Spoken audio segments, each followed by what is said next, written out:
Perlawanan Iran terhadap rejim Zionis imperial di Washington dan di Tel Aviv langsung maupun tak langsung memperlihatkan kepada kita Presiden Prabowo melakukan blunder sangat serius dalam politik luar negeri kita, dan juga diperparah lagi oleh ketidakcakapan seorang Sugiono dan aparatus pemerintahan di Kementerian Luar Negeri kita.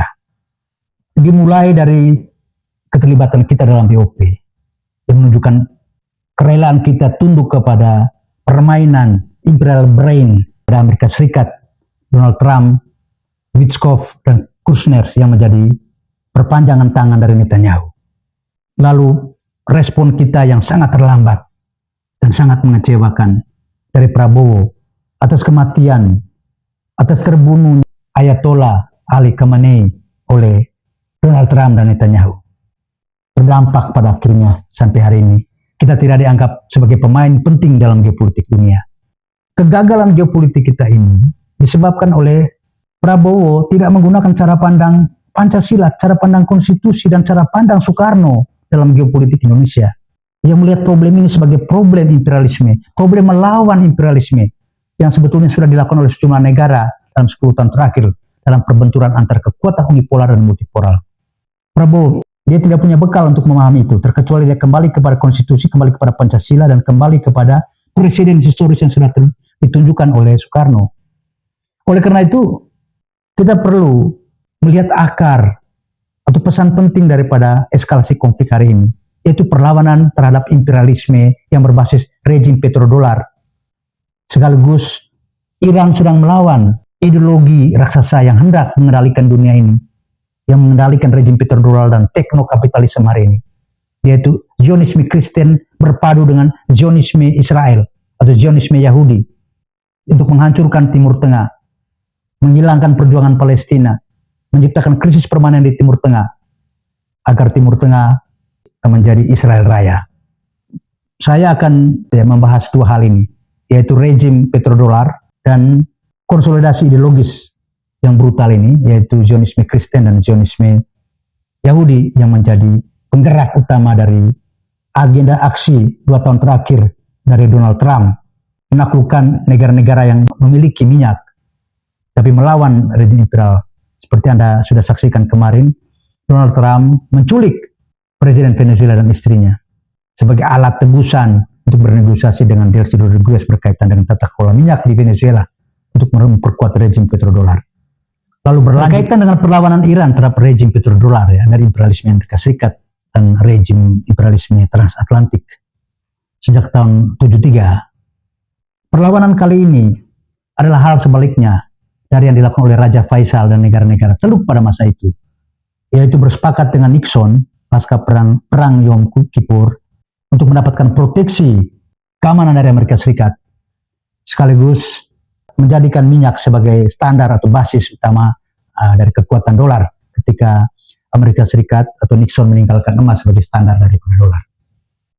Nah, apa yang dilakukan oleh Ayatollah Ali Khamenei maupun dilanjutkan oleh anaknya Mojtaba Khamenei adalah sebaliknya, yaitu menghancurkan rejim petrodolar ini setidaknya dengan langkah yang sudah dilakukan beberapa saat terakhir, yaitu mengendalikan Selat Hormuz dan menimbulkan guncangan sangat serius pada ekonomi dunia, terutama kepada bangunan struktur daripada ekonomi imperialisme.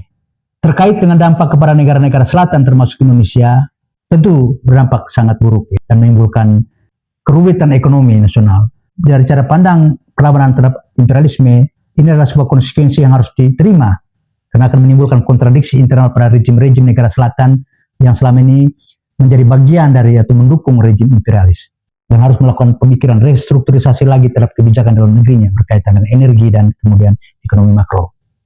Tindakan Iran adalah sama dengan tindakan yang dilakukan oleh Rusia sejak tahun 2022, yaitu menolak tunduk kepada provokasi yang dilakukan oleh Amerika dan Uni Eropa dan NATO melalui proksi mereka di Ukraina.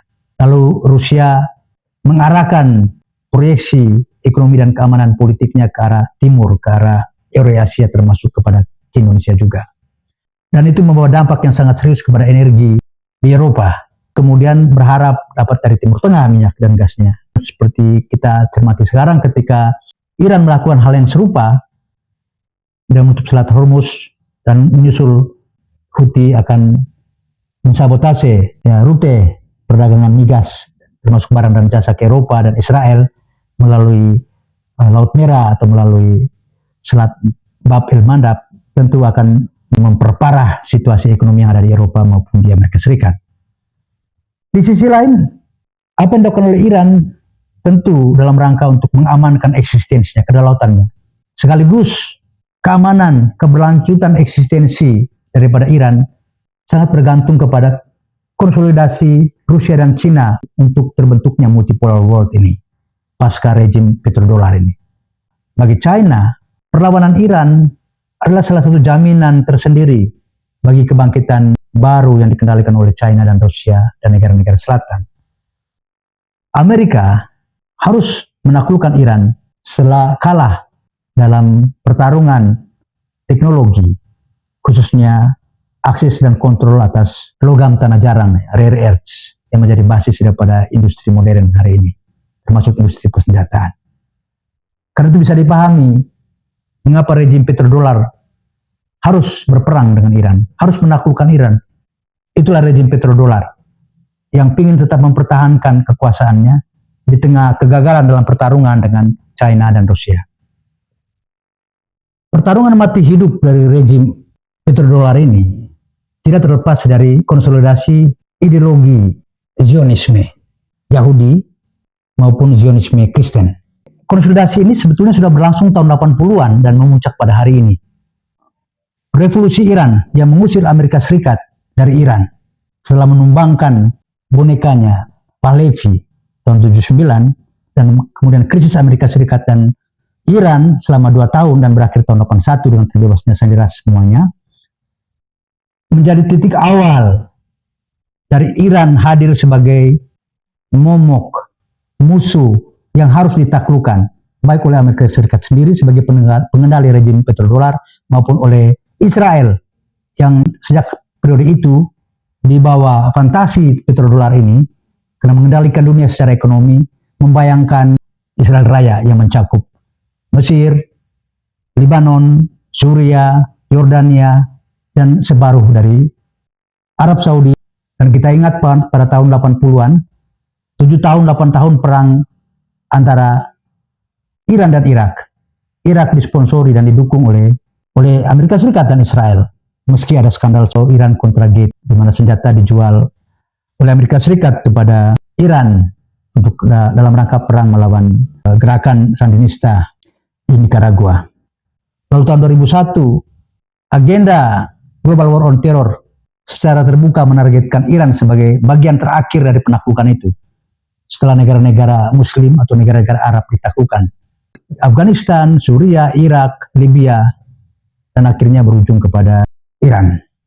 Dan agenda Zionisme Kristen dan Zionisme Yahudi ini punya sejarah yang panjang setelah Perang Dunia Pertama, yang kemudian menghadirkan proyek Zionisme terbentuknya negara Israel setelah Perang Dunia Pertama, lalu terkonsolidasi menjelang akhir Perang Dunia Kedua, dan setelah berakhir Perang Dunia Kedua, Israel terbentuk melalui gerakan-gerakan teroris seperti Haganah, Irgun, Lehi, dan didirikan oleh para teroris dan menimbulkan duka yang luar biasa bagi masyarakat Arab, Muslim, dan Kristiani di Palestina. Karena itu dalam konteks sekarang ini kita melihat bahwa Zionisme Kristen menginginkan Amerika bangkit kembali bersekutu dengan Zionisme Yahudi yang mengharapkan, kedua-duanya mengharapkan adanya Armageddon setidaknya di wilayah Timur Tengah untuk kedatangan Mesias. Dan kita saksikan ini, fantasi teologis bersatu dengan fantasi imperial akhirnya menargetkan Iran sebagai negara yang harus ditaklukkan. Karena dengan catatan, jika menaklukkan Iran berarti rejim petrodolar akan tetap terkendali, Timur Tengah akan tetap tunduk kepada Amerika Serikat, dan agenda Israel Greater Again menjadi kenyataan dalam waktu secepat-cepatnya.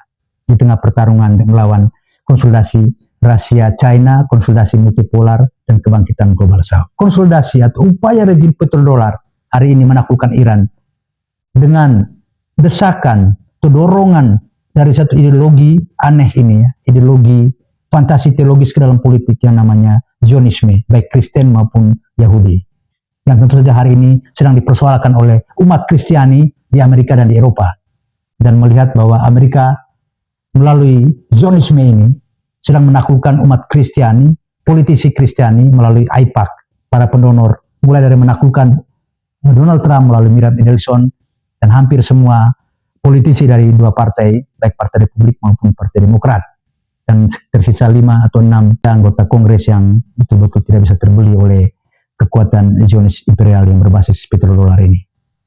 Terhitung juga ideologi ini semakin ditopang oleh teknokapitalisme, bilioner teknologi yang kalah bersaing dengan China, lalu kemudian bersekutu dengan Trump untuk melakukan nasionalisasi kedikdayaan imperial mereka dalam perlombaan AI, artificial intelligence, dan teknologi lainnya melawan China.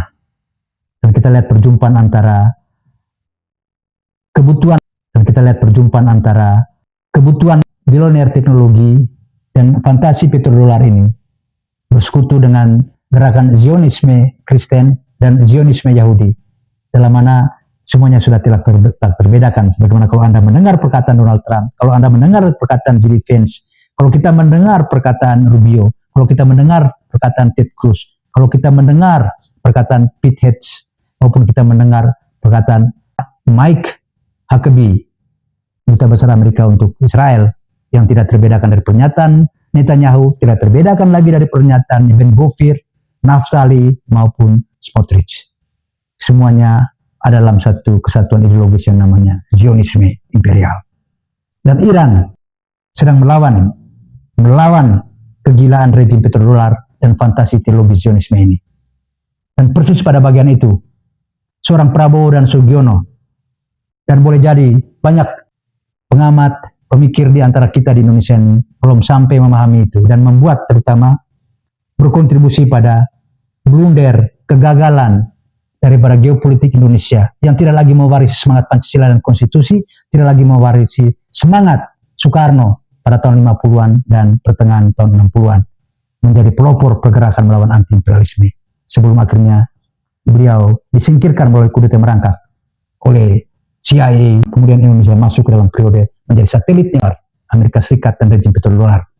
Dan itu pun kita keciprat dengan yaitu bumi minyak, yang kemudian juga kita tahu membangun orde baru dengan cara tanpa membangun kekuatan struktural dan melakukan represi di dalam negeri. Lalu lahirlah reformasi 98.